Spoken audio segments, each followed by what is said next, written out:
नमस्कार, BTS channel के हिंदुस्तान भर से देखने वालों का बीटीएस चैनल में स्वागत है।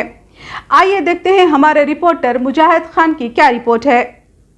मैं मुजाहिद खान बीटीएस न्यूज़ से आज सलार जंग म्यूज़ियम में हैदरी एकेडमी की तरफ से एक प्रोग्राम मुनक्किद किया गया, जिसमें हमारे चीफ गेस्ट केरला के गवर्नर आरिफ मोहम्मद ख़ान साहब ने शिरकत करी। उन्होंने अपने मौजू को पब्लिक के बीच में रखा और बहुत अच्छे तरीके से प्रोग्राम ये मुनक्किद किया गया। बहुत ही खुशदिल खुशगवार लोगों ने इसमें शिरकत करी और इसमें बहुत सारे लोग दीगर मज़हब से भी शिरकत किए। आइए सुनते हैं। दर्द दिया, उन्होंने बड़ा अच्छा रखा। हैदरी एजुकेशनल सोसाइटी ने कि इमाम आली मकाम का इंसानियत के नाम पैगाम।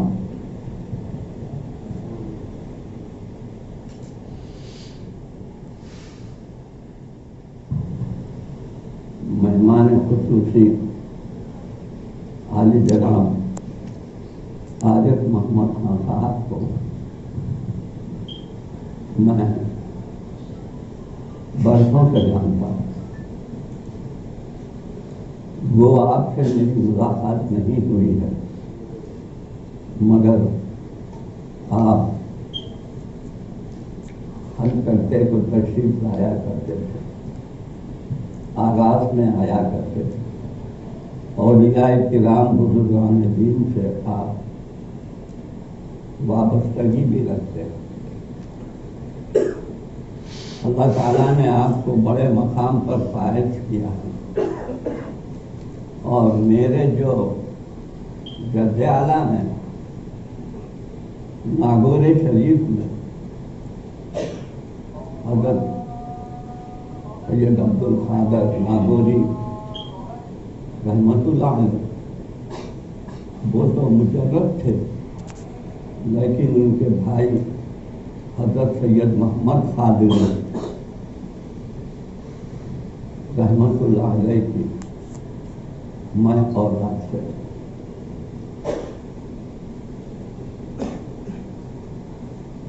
वो नागौर शरीफ में मैं नहीं जा सका, लेकिन यहाँ से सलाम अर्ज करता हूँ और औलाद वज़ाइफ को उनके पढ़ा करता हूँ।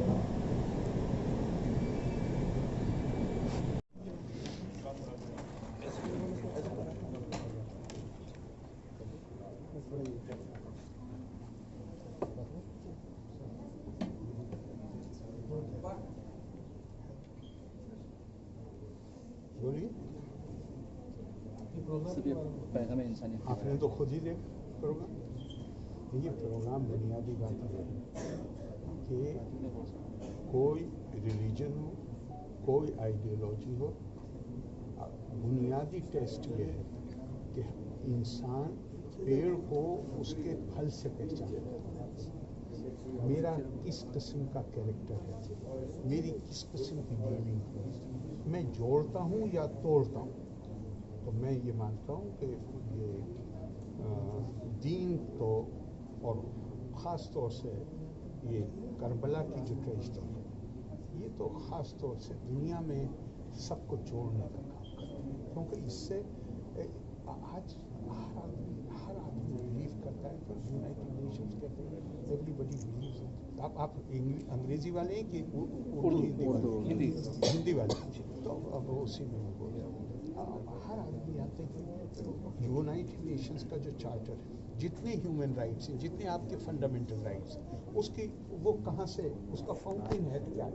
Dignity of mankind, dignity of man. उसी से अगर आप if you are entitled to dignity, अगर बहैसियत मानव के मानव प्रतिष्ठा का अधिकारी है, तो मैं कौन हूँ आपकी निजी जिंदगी में? वो चाहे आपका अकीदा हो, आपकी आस्था हो, आपका कोई भी तौर तरीका हो, मुझे क्या हक है कि मैं उसमें दखल दे सकूँ? तो लेकिन हमने जनरली हम देखते हैं कि मज़हब के नाम पे जो चीज़, दीन के नाम पे, धर्म के नाम पे, बल्कि हमसे ज़्यादा अच्छा गांव का आदमी समझता है। गांव का आदमी ज्यादा अच्छा समझता। गांव में कोई पूजा ना करने जाए, कोई नमाज ना पढ़ने जाए, उसे नहीं कहते थे बुरा, लेकिन अगर कोई बेईमानी कर दे तो कहते थे कोई दीन धर्म है या नहीं है। झूठ बोले तो कहते थे दीन धर्म है या नहीं है। तो इसका मकसद है कि हम इंसानी भाईचारा, आपस में एक दूसरे के लिए मोहब्बत और एक दूसरे के, और हिंदुस्तान से ज़्यादा बेहतर सोसाइटी कोई और नहीं है। दुनिया ने विविधताओं को स्वीकार किया है, जो तनव्वो है उसको कबूल किया है पिछले 100-150 साल। हिंदुस्तान की तहजीब पिछले 4000 साल पुरानी है कि 5000 साल पुरानी है कि उससे ज़्यादा पुरानी है। हमारी तहजीब का सफ़र जो है वो शुरू हुआ एकम सद विप्रा बहुधा बदल। हक तो एक है, लेकिन उसको जानने वाले उसको अलग अलग तरीके से उसका बयान करते हैं। मुझे हक है अपनी तरीके से उस चीज़ को समझ। दो सगे भाई हों, आप उनसे कहिए कि खुदा के बारे में तुम्हारा क्या तस्वुर है। एक ही मजहब के मानने वाले, एक ही ख़ानदान के, कहिए ज़रा एक ख़ानदान के 5 लोगों को कहिए कि ज़रा एक कागज़ पे लिख के दो, सबका अलग अलग हो। इसलिए हमेशा ध्यान रखिए, मैं जो बहुत ही मशहूर सूफ़ी, मशहूर नहीं, वो कहलाते हैं शेख अकबर इब्न अरबी।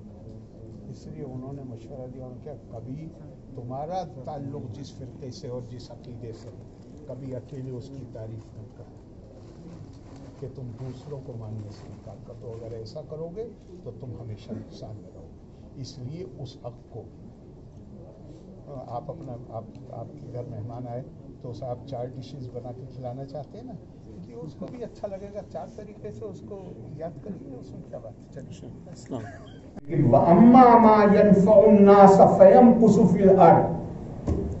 लेकिन जो चीज इंसानों को फायदा, मुसलमानों को नहीं। कुरान बिल्कुल साफ कर रहा है, वअम्मा मा यनफउन्नास फयमकुसु फिल अर्द।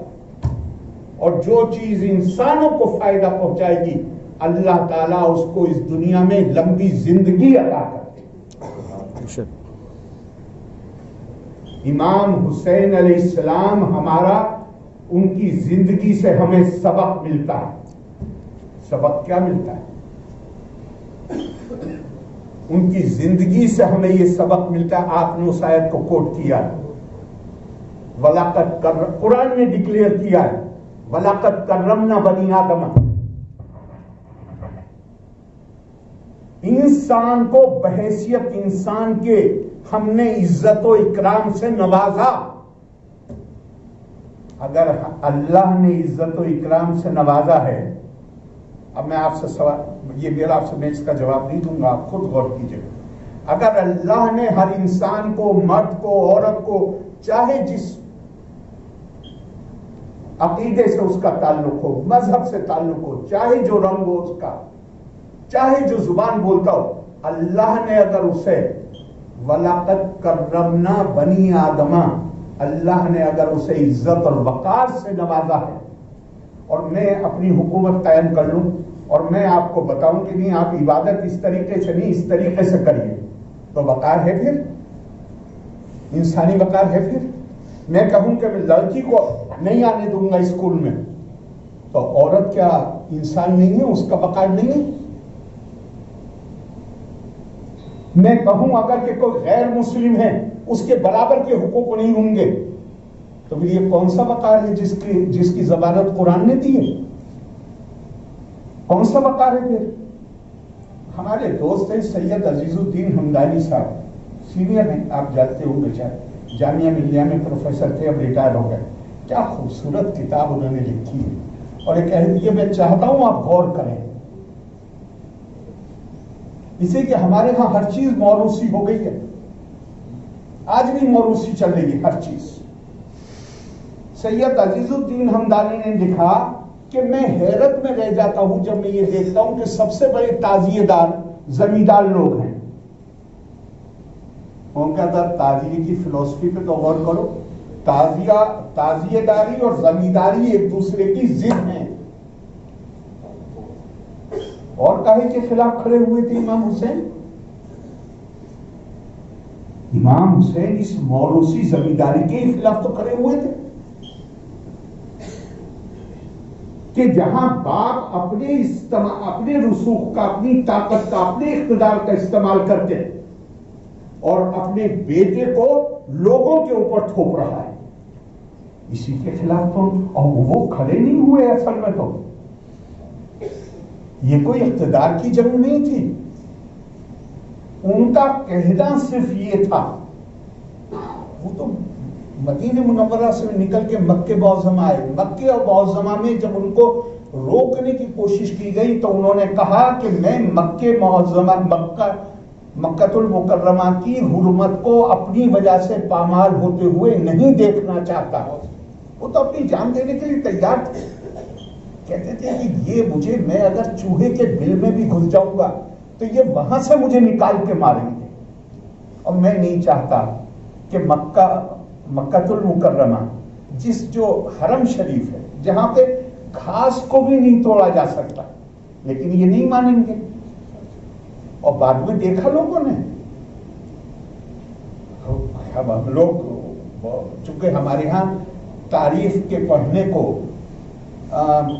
मना किया गया बार बार, किसी मुस्लिम इदारे में तारीख को मौजू के तौर पे नहीं पढ़ाया जाता। और ध्यान रखिए, जो लोग अपनी तारीख को भुला देते हैं ना, उनका जोग्राफिया अपनी जानवर में, इंसान और जानवर में फर्क क्या है? हम जिंदगी वहां से शुरू करते हैं जहां हमसे पहली नस्ल ने अपने तजर्बे, अपना इल्म छोड़ा है। जानवर वहां से शुरू, जानवर 500 साल पहले भी जिस तरीके से आप जानवर को मारते थे, आज भी मार सकते हैं, लेकिन इंसान को मारने के तरीके 100 साल में बदलते थे, फिर 50 में बदलने लगे, और अब तो उसकी स्पीड का कोई अंदाजा ही नहीं कर सकते कि क्या स्पीड। अब तो आदमी के लड़ने की जरूरत नहीं, अब तो ड्रोन अकेला काफी, जिसमें कोई नहीं होता, कोई खतरा ही नहीं होता कि हम किसी को मारने जा रहे हैं, हमारी भी जान जा सकती है, इसका ही खतरा नहीं। लेकिन ये कैसे मुमकिन है? ये मुमकिन है जब आप अपने पुराने तहजीबी सरमाए से वाकिफ, और जहां पर तारीख ही पढ़ने को मना किया जाता हो, वो ऐसे ही मना नहीं किया जाता है। मैं जितना, ये नहीं मैं कह रहा हूं कि मैं बहुत तो कुछ मुझे इल्म है, नहीं, बहुत महदूद इल्म है जो अल्लाह ने थोड़ा शौक दिया है पढ़ने का, और मैं ये बात यकीन के साथ कहता हूं आपको, जितना मेरा महदूद इल्म, कि अगर तारीख पढ़िए तो भूत अकेले मिट्टी के नहीं होते हैं, जहनों में भी होते हैं। वो भूत मुंह के बल औंधे गिर जाते हैं जब आप तारीख पढ़िए। चाहे तबरी को पढ़, किसी और को मत पढ़िए, आप तबरी को ही पढ़ लीजिए, आप इब्ने खल्दून को पढ़ लीजिए, इब्ने असीर को पढ़ लीजिए, इब्ने कसीर को, किसी को पढ़ लीजिए, मसूदी को पढ़ लीजिए। जितने बुत तामीर किए गए, मैं कहता हूं बाज लोग तो, मैं खुद शौक हो जाता था जब मैंने पढ़ना शुरू किया, क्या हमें तो ये बताया गया। उन्होंने, माफी चाहता हूं, आपने भी एक आयत कोट किया, कुंतुम खैरा उम्मतिन उखरिजत लिन्नास। अब आप इसे गौर कीजिएगा, दुनिया में कोई कम्युनिटी ऐसी नहीं है, जितने मुसलमानों को लेके फिक्रमंद, मुसलमानों के लीडर हैं, इतना कोई कम्युनिटी नहीं है जिसमें इतने बचाने वाले काम कर रहे हैं। लेकिन इतनी लंबी चौड़ी फौज बचाने वालों की, एक से एक जमातें, हालत लगातार खराब होती जा रही। क्यों? मुल्क भी तकसीम करवा लेंगे उनको बचाने के लिए, तहरीकें भी चला लेंगे, खिलाफत हमसे कोई ताल्लुक नहीं, तुर्की में खिलाफत थी, हमने हिंदुस्तान में कहा बोली अम्मा मोहम्मद अली की जान बेटा खिलाफत पर दे दो। 1986 में कहेंगे कि 3 तलाक ऐन इस्लामी कानून है, और 2017 में कहेंगे कि नहीं, हम तो इसे खुद ही हटाने की कोशिश कर रहे हैं। हर 30 साल के बाद दीन बदल जाता है। आज से फकत 40-50 साल पहले मैं अलीगढ़ गया हूं 1967 1967 को कितने साल हो गए साहब? तकरीबन 40 के करीब। 43। हमारे अलीगढ़ के लड़के अल्मोड़ा एजुकेशनल विजिट पर गए। लौटते में आते हुए जुमे का दिन था, एक मस्जिद में नमाज पढ़ने के लिए जुमे की बुक करी। सब अलीगढ़ वाले थे, पैंट शर्ट पहने हुए थे, सर्दी का जमाना था, बल्कि कोट भी पहने हुए थे। वो मस्जिद में घुस गए नमाज पढ़ने के लिए, बस रुकवा के जल्दी। नमाज को ताखीर से नमाज अदा हुई, इसलिए कि इन सबको पीट पीट के बाहर निकाला गया और मस्जिद को धोया गया कि पैंट शर्ट पहन के आप मस्जिद में घुसे कैसे। एक जमाना था अंग्रेजी पढ़ी तो दीन चला जाएगा, फिर एक जमाना आया घड़ी बांध के नमाज नहीं पढ़ सकते, फिर एक जमाना आया कि पैंट शर्ट पहन के नमाज। अरे भैया हर तीसरा दीन, भैया हर तीसरा, फिर खुद ही घड़ी बांधने लगे। आपको सुन के ताज्जुब होगा कि शुरू में हिंदुस्तान में फतवा दिया गया कि आपके लिए हज जरूरी नहीं है, क्योंकि ब्रिटिश जहाजों में पास वो उसका जो पास बनता था उस पर फोटो लगाना पड़ेगा। तो कहा गया कि फोटो नहीं खिंचवाया जा सकता, उसके लिए हज छोड़। और ये फतवा बहुत दिन तक नाफिज रहा। फिर पता चला कि अब तो माशाल्लाह टीवी पे देखिए तो वही लोग सारे के सारे या उन्हीं इदारों से ताल्लुक रखने वाले वो रोजाना टीवी पे नजर आते हैं। अब फोटो जो है वो कुफ्र नहीं रहा। तो ये कुफ्र की और इस्लाम की डेफिनेशन हर चंद सालों के बाद वो बदल जाती है, और बाज वक्त ऐसा होता है कि हम उसको ध्यान नहीं करते। जैसे